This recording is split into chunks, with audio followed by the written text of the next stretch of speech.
నమస్తే, welcome to wide angle. అంతరిక్షంలో అద్భుతం ఆవిష్కృతమైంది. ఇదేదో ఖగోళ రహస్యం ఛేదించడమో, నింగిలో మిస్టరీ వీడటమో కాదు. మొట్టమొదటిసారిగా ఓ ప్రైవేటు కంపెనీ రోదసీలోకి టూరిస్టులను ఆస్ట్రోనాట్స్లా పంపింది. అది కూడా కమర్షియల్ పద్ధతిలో. దీంతో ఇక రాబోయే రోజుల్లో టూరిజం ఆకాశంలో కూడా భారీగా పెరిగిపోతుందనే అంచనాలు నెలకొన్నాయి. ఇంతకీ ఈ ఘనత సాధించిన కంపెనీ ఏంటి? ఆ కంపెనీ వెనుకున్న విజనరీ ఈ నలుగురు వ్యోమగాములు నింగిలోకి చేరకముందు స్పేస్ ఎక్స్ కంపెనీకే చెందిన ఆటోనమస్ కార్లలో ప్రయోగ కేంద్రానికి చేరుకోవడంతో అక్కడి వారంతా సరదాగా ఫోటోలకు పోజులు ఇచ్చారు.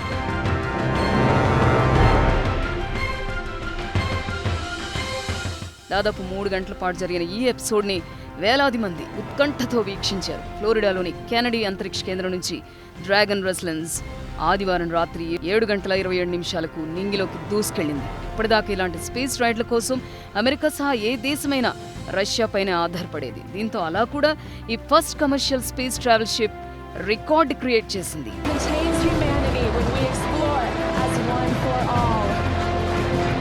అమెరికా వారు కంప్లీట్గా రష్యా మీద ఆధారపడి ఉన్నారు, లేదా ఇతర దేశాల మీద ఆధారపడి వారి వెహికల్స్తో అంతరిక్షంలో పోయే పరిస్థితి.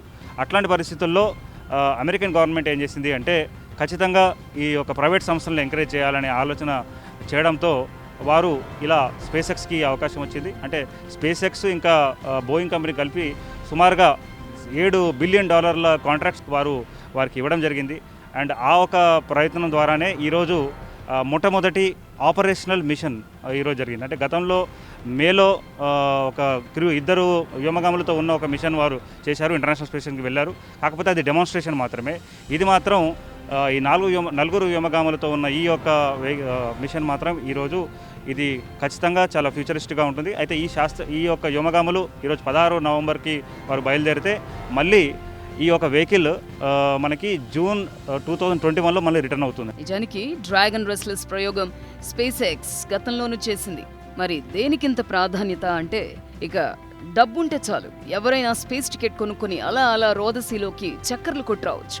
ఈ ఏడాది మే 30న మొదటి ప్రయోగాన్ని చేపట్టిన స్పేస్ ఎక్స్ దానికి ముందు 2 సార్లు ఇలాంటి ప్రయోగం చేసి ఫెయిల్ అయింది. అయినా సరే space X CEO Elon Musk బెదిరిపోలేదు. పడిన ప్రతిసారి రెట్టించిన ఉత్సాహంతో తన టీంలో జోష్ నింపుతూ మానవ సహిత రాకెట్ ప్రయోగాలకు సై అన్నారు. అలా 6 నెలల క్రితమే 2 వ్యోమగాములను పంపిన ఎలాన్ మస్క్ తాజా ప్రయోగంతో మరో రికార్డు తన సొంతం చేసుకున్నారు.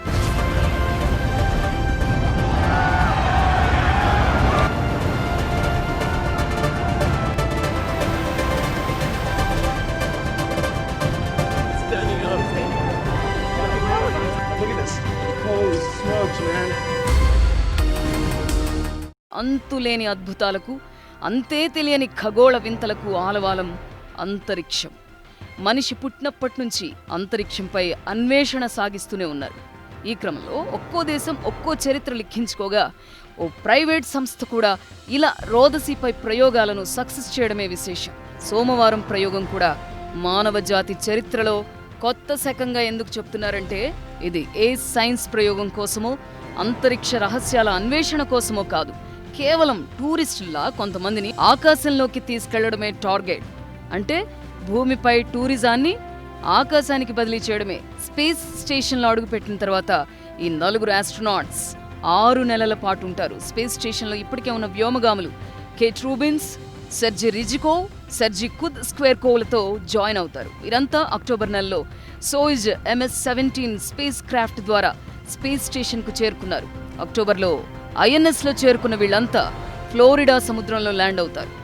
కొత్తగా పెళ్లైన 4 మాత్రం 6 నెలల పాటు అక్కడే ఉండి నాసాతో స్పేస్ ఎక్స్తో టచ్లో ఉంటారు.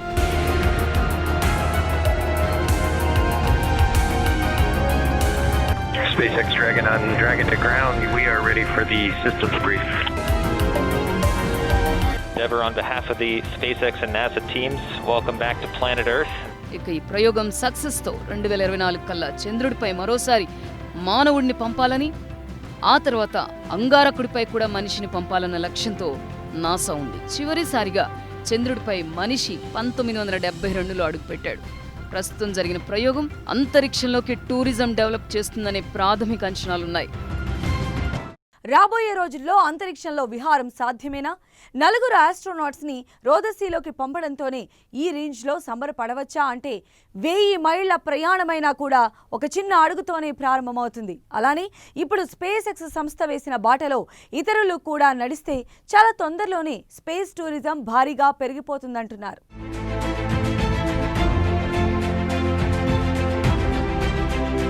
ఆకాశంలో ఎగరగలిగితే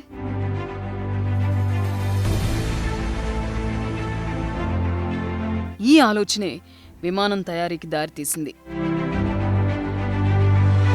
మరి అదే ఆకాశంలోకి విహారయాత్రకు వెళ్తే ఆకాశంలో జాబిలిని చూస్తే ఎన్నెన్నో కథలు గుర్తొస్తాయి. కోట్లాది నక్షత్రాలను చూస్తే బోలెడంత ఆశ్చర్యం వేస్తుంది. నేలపైకి రాలకుండా అలానే ఎలా నింగిలో ఉండిపోతాయోనని బాల్యంలో ఆశ్చర్యపోని చిన్నారులుండ్రు. అలాంటి రోదసీలోకి షికారు వెళ్లడం అనేది సామాన్యుల ఆలోచనకు కూడా అందదు. కానీ స్పేస్ ఎక్స్ ప్రయోగం ఆ కలలు నిజం కావడానికి మార్గం సుగమం చేసింది.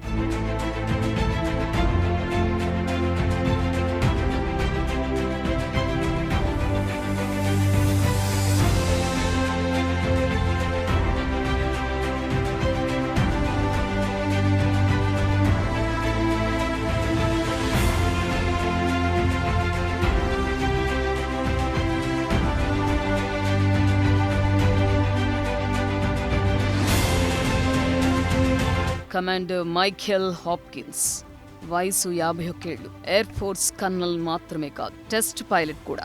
ఈయన డ్రాగన్ క్రూలో రోదసీలోకి వెళ్లారు. ఇలా అంతరిక్షయానం చేయడం మైఖేల్ హాప్కిన్స్ కి రెండోసారి. డ్రాగన్ క్రూలోని రెండో వ్యోమగామి షానర్ వాకర్ హ్యూస్టన్లో నివసించే ఈమె స్పేస్లోకి వెళ్లడం ఇది రెండోసారి. ఇక 44 ఏళ్ల విక్టర్ గ్రోవర్ కాలిఫోర్నియాలో ఉంటారు. ఈయన ఓ నేవీ పైలట్. అంతేకాదు, మొట్టమొదటిసారిగా ఎలాంటి ఆస్ట్రోనాట్ హిస్టరీ లేకుండా 6 నెలల పాటు రోదసీలోనే గడపనున్న వ్యక్తిగా రికార్డు సృష్టించబోతున్నారు.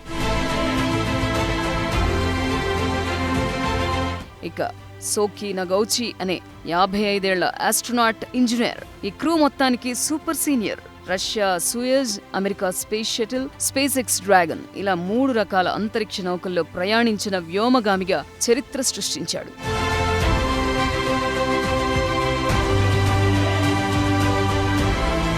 శాస్త్రలోకంలో సెన్సేషన్ కలిగిస్తోన్న స్పేస్ ఎక్స్ ప్రయోగం వెనక ఎలాన్ మస్క్ దశాబ్దాల కృషి ఉంది. ఇతర గ్రహాలపై ఆధిపత్యం సాధించడమే లక్ష్యంగా స్పేస్ ఎక్స్ప్లోరేషన్ టెక్నాలజీ కార్పొరేషన్ నెలకొల్పాడు ఆయన. క్రూ 1 మిషన్ వెనుక పెద్ద లక్ష్యమే ఉంది. ప్రైవేట్ సెక్టార్ కంపెనీలు రోదసీలోనూ వ్యాపారం ఓ రేంజ్ లో చేసేందుకు, టూరిజం కాన్సెప్ట్ డెవలప్ అయ్యేందుకు, అది కూడా భూకక్షలోనే జరిగేట్లు చూడడం కనిపించడానికి చాలా చిన్నగా అనిపించొచ్చు.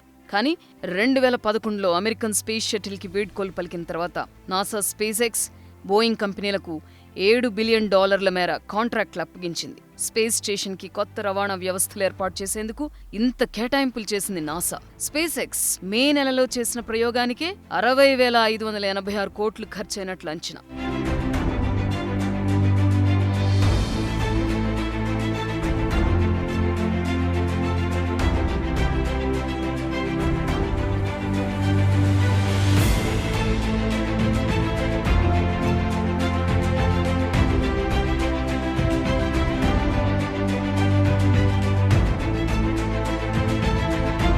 రాబోయే 10 ఏళ్ల కాలంలోనే స్పేస్ ట్రావెల్స్ బిజినెస్ $805 బిలియన్ చేరుతుందని యూబీఎస్ సంస్థ అంచనా వేస్తోంది. ఈ లెక్కలు కూడా 2019 నాటివి. హైపర్ లూప్ టెక్నాలజీని Virgin Galactic, space X, Blue Origin సంస్థలు ప్రమోట్ చేస్తున్న సమయంలో ఆకాశంలో విమానయానం మాత్రమే కాదు, అసలు సిసలు రోదసీ పర్యాటకం కూడా చర్చకొస్తోంది.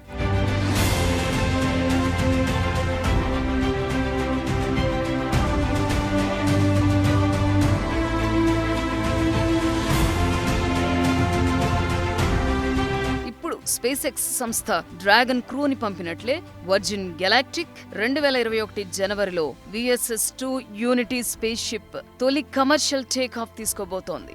2004 నుంచి స్పేస్ షిప్ డిజైన్ పై ప్రయోగాలు చేస్తున్న గెలాక్టిక్ చివరకు రోదసీ యాత్ర టికెట్ల అమ్మకాలు 2019లో స్టార్ట్ చేసింది. స్పేస్ టూర్కి టికెట్ ధర $2,50,000 అమెరికన్ డాలర్లుగా ఫిక్స్ చేసింది. వెంటనే ప్రపంచవ్యాప్తంగా 600 మంది ఈ టికెట్లు బుక్ చేసుకున్నారు. దీంతో ఒక టికెట్కి $1,000 ఫీజు చెల్లించి మరో 1000 మంది వెయిటింగ్ లిస్టులో చేరిపోయారు. గెలాక్టిక్ సంస్థ ఎవరైతే స్థాపించారో ఆయనే ఫస్ట్ ఈ టూర్ కి రెడీ అయిపోవడం అంతరిక్షంపై మనుషుల్లో ఉండే ఇంట్రెస్ట్ కి నిదర్శనం. ఫస్ట్ టూర్ ఆయన కంప్లీట్ చేయగానే కమర్షియల్ వెహికల్స్ స్టార్ట్ చేస్తామంటూ ఈ ఏడాదే గెలాక్టిక్ ప్రకటించింది. అసలు ఒక్క టూర్ కూడా కంప్లీట్ చేయకముందే ఇంత డిమాండ్ ఉంటే ఇక రాబోయే కాలంలో సంవత్సరానికి కనీసం 400 స్పేస్ షిప్లు పంపాల్సి వచ్చినా ఆశ్చర్యపోనక్కర్లేదు. నిజానికి 20 ఏళ్ల కిందటే డెన్నిస్ టిటో అనే వ్యాపారవేత్త అంతరిక్ష ప్రయాణం పట్ల ఆసక్తి చూపారు. నాసాను సంప్రదిస్తే ఆయన వ్యోమగామి కాకపోవడంతో ఆయన కోరిక తీరలేదు. అయితే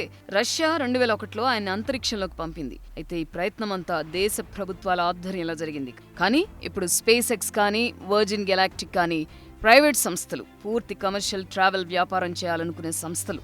అందుకే ఇది ఇప్పుడు సంచలనానికి దారితీస్తోంది.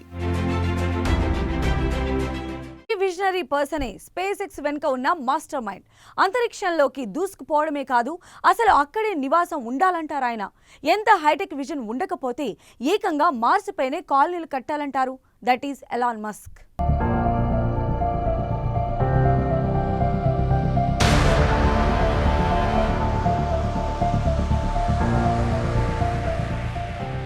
డబ్బుండగానే సరిపోతుందా? మరి కాసింత కళాపోషణ ఉండద్దా అంటారు. మరి ఆ కళాపోషణే కాదు, ఇంకా బోలెడంత క్రియేటివిటీ, అంతకు మించిన విజన్ ఉంటే ఎలా ఉంటారు? దానికి నిలువెత్తు నిదర్శనం ఎలాన్ మస్క్.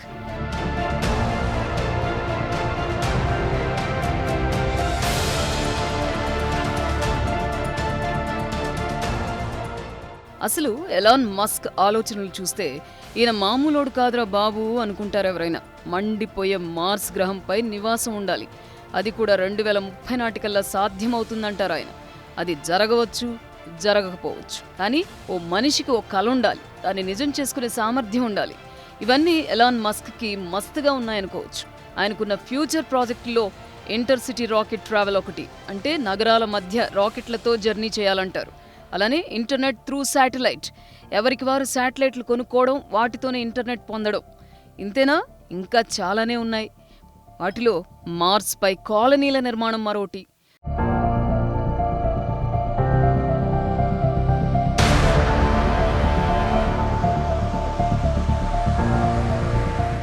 ముఖ్యంగా ఎలాన్ మస్క్ ఒక ఉద్దేశం ఏంటంటేనండి, అతను ఒక కోర్ మనం ఆలోచించినట్లయితే అతను ఏమంటాడంటే, మనం భూమి మీద ఎక్కువ రోజులు మనం ఉండలేము. ఎందుకంటే ఎట్లయితే డైనోసార్స్ అంతరించిపోయో ఏదో ఒక రోజు భూమి మీద పరిస్థితులు మనకి విషమించే పరిస్థితి ఉంటుంది. కాబట్టి మానవాళి విశ్వానంతరంలోకి వెళ్ళాలి, వేరే గ్రహాల మీద ఆవాసం ఏర్పరచుకోవాలి.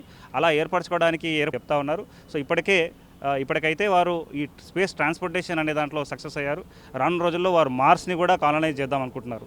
ఇంకొక మాట చెప్పాలంటే ఎలాన్ మస్క్ ఏమంటున్నాడంటే, అతను ఒకవేళ చనిపోతే అతనిని మార్స్ గ్రహం మీదనే తన అంత్యక్రియలు జరగాలనే కూడా అతను గతంలో చెప్పడం జరిగింది. సౌత్ అమెరికాలో 1971లో పుట్టిన ఎలాన్ మస్క్ తమ పేపాల్ ఆన్లైన్ పేమెంట్ సేవలను ఈబేకి అమ్మడం ద్వారా $160 మిలియన్ పైగా సంపాదించారు. 2002లో అంతరిక్షం అంతా మనుషులదే కావాలనే కాన్సెప్ట్తో స్పేస్ ఎక్స్ నెలకొల్పారు. అలానే 2003లో టెస్లా పేరుతో ఎలక్ట్రిక్ కార్ తయారు చేయగా ఆయనకి లాభాల పంట పండించింది జిప్2 అనే స్టార్టప్ని తన 20వ ఏటనే మంచి లాభాలతో అమ్మడంతో ప్రారంభమైన ఆయన విజయ పరంపర ఎక్కడా ఆగలేదు. 2016లో సోలార్ సిటీని కొనుగోలు చేయడంతో అమెరికాలోని మోస్ట్ పవర్ఫుల్ పర్సన్స్లో ఒకరిగా పేరు పొందారు ఎలాన్ మస్క్కి ఎంతటి విజన్ అంటే, సొంతంగా ఎక్కడా ఎవరు ఒక్క రైలు కూడా నిర్మించుకోలేని ప్రపంచంలో ఏకంగా తన బోరింగ్ కంపెనీ కోసం ఓ స్పెషల్ హైపర్ లూప్ నిర్మించుకునే ప్రయత్నాలు మొదలెట్టారు. ఎలక్ట్రిక్ అటానమస్ కార్ల తయారీలో ఎలాన్ మస్క్ పేరే మారుమవుతుంది. తాజాగా స్పేస్ ఎక్స్ ప్రయోగంతో ఆయన పేరు మరోసారి చర్చకొస్తోంది. పెద్ద దేశాలకే సాధ్యం కాని హ్యూమన్ స్పేస్ ట్రావెల్స్ ని కమర్షియల్ గా సక్సెస్ చేసి చూపడం ఎలాన్ మస్క్ దార్శనికతకు నిదర్శనం.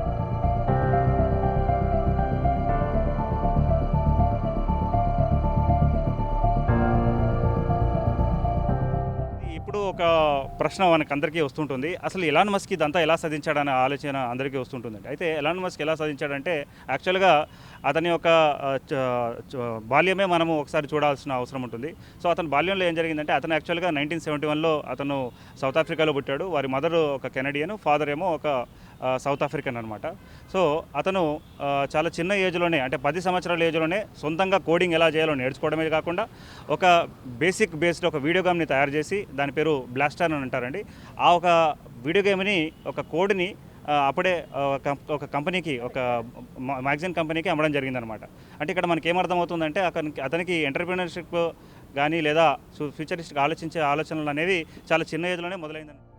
ఎలాన్ మస్క్ లైఫ్ స్టైల్ ఫిలాసఫీని బేస్గా చేసుకుని మార్వెల్ కామిక్స్, టోనీ స్టార్క్ లాంటి క్యారెక్టర్లు డిజైన్ చేశారు కూడా. అలానే ఎలాన్ మస్క్ని సెలబ్రిటీగా మాత్రమే కాదు, ఓ వివాదాస్పద క్యారెక్టర్గా కూడా చాలా మంది చూస్తారు. ఇలాంటి కాంట్రవర్షియల్ ట్వీట్లతోనే తన చైర్మన్ పదవిని కూడా పోగొట్టుకున్నారు ఆయన.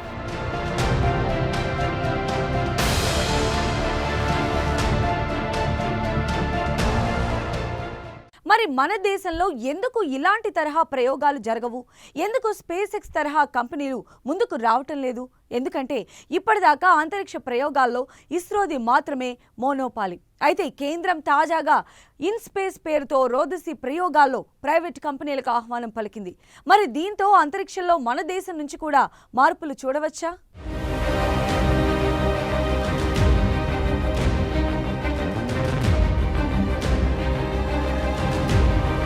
చంద్రయాన్, గగన్యాన్, సూర్యయాన్ భారతదేశపు కీర్తి ప్రతిష్టను ప్రపంచ స్థాయికి చేర్చిన ప్రయోగాలు. చంద్రయాన్ సిరీస్ జాబిలిపై జలంజాడలు కనుక్కోవడంతో పాటు అక్కడి ఖనిజాల అన్వేషణ కోసం చేపట్టింది ఇస్రో.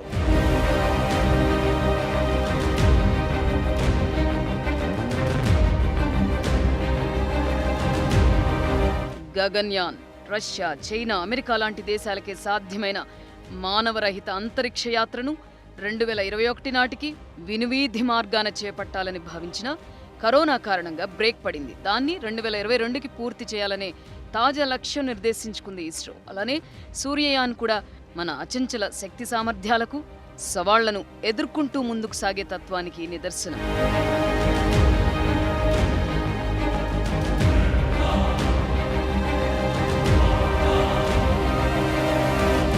ఒకవైపు రెండో చంద్రయానానికి సిద్ధపడుతూ, మరోవైపు 3 ఏళ్లలో 3 వ్యోమగాములతో గగనయానానికి అడుగులేస్తోన్న ఇస్రో, ఇంకోవైపు మనకంటూ సొంతంగా ఓ అంతరిక్ష కేంద్రం నిర్మాణానికి పకడ్బందీ ప్రణాళికలను రూపొందిస్తూ దూకుడు కొనసాగించింది. తొలినాళ్లలో కొన్ని అపజయాలు, అవాంతరాలు ఎదురైనా మొక్కవోని దీక్షతో ఇస్రో తన విజయ పరంపరను కొనసాగిస్తోంది. ఇప్పుడు చెప్పుకున్న ప్రాజెక్టులు ఒక్కోటి ఒక్కో దశలో ఉన్నాయి. అయితేనే పరిమిత వనరులతో, స్వదేశీ పరిజ్ఞానంతో మాత్రమే ఇస్రో వీటిని చేపట్టింది. అగ్రదేశాలు శభాష్ అన్నాయి. మరి ఇదంతా కూడా ప్రభుత్వ రంగంలోనే. ఇతర దేశాల్లో, ప్రత్యేకించి నాసా ప్రోత్సహించినట్లు ఎందుకు ప్రైవేట్ కంపెనీలను ప్రోత్సహించదు అనే ఆలోచన కలగక మానదు. అయితే ఆ ప్రశ్నలకు సమాధానంగానే కేంద్ర కేబినెట్ ఇన్ స్పేస్ పేరిట ప్రత్యేకంగా ఓ విభాగాన్ని ఏర్పాటు చేసింది.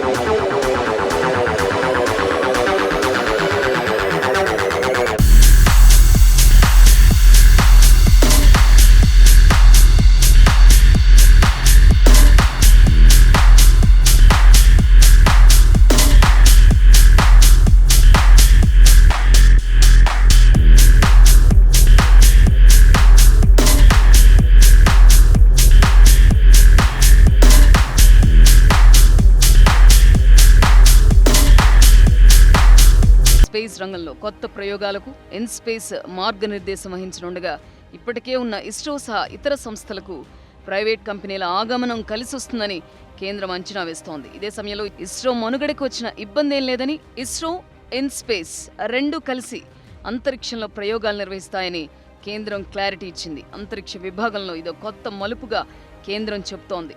వాస్తవానికి గత ఏడాది కాలంగా ప్రైవేట్ సంస్థలను స్పేస్ బిజినెస్ లోకి తీసుకొస్తారంటూ ప్రకటనలు వచ్చినా కార్యరూపం దాల్చలేదు. ఇప్పుడు కేంద్రం ఓ ప్రత్యేకమైన సంస్థను ఏర్పాటు చేయడంతో భారత అంతరిక్ష ప్రయోగాలు కొత్త పుంతలు తొక్కే అవకాశం కనిపిస్తోంది. అయితే ఇస్రో కానీ, ఇన్ స్పేస్ కానీ రెండు ప్రత్యేక సంస్థలుగానే కొనసాగనున్నాయని కేంద్రం ప్రకటించింది. ఇస్రో పరిధిలోని ప్రాజెక్టులు, మిషన్లు ఇకపైన ఇస్రో పరిధిలోనే కొనసాగనున్నాయి. అయితే ప్రైవేట్ సంస్థలకు రోదసీలో ప్రయోగాలకు అనుమతి ఇచ్చినా కూడా నిర్ణయాధికారం మాత్రం ఇస్రోకే ఉంటుంది. అయితే ప్రైవేట్ కంపెనీల ఆగమనంతో స్పేస్ ఎక్స్ స్థాయి ప్రయోగాలు వెంటనే పట్టాలెక్కకపోయినా మున్ముందు రోజుల్లో మాత్రం భారత కంపెనీలు రోదసీలోనూ తమ సత్తా చాటుతాయనే అంచనాలు నెలకొన్నాయి.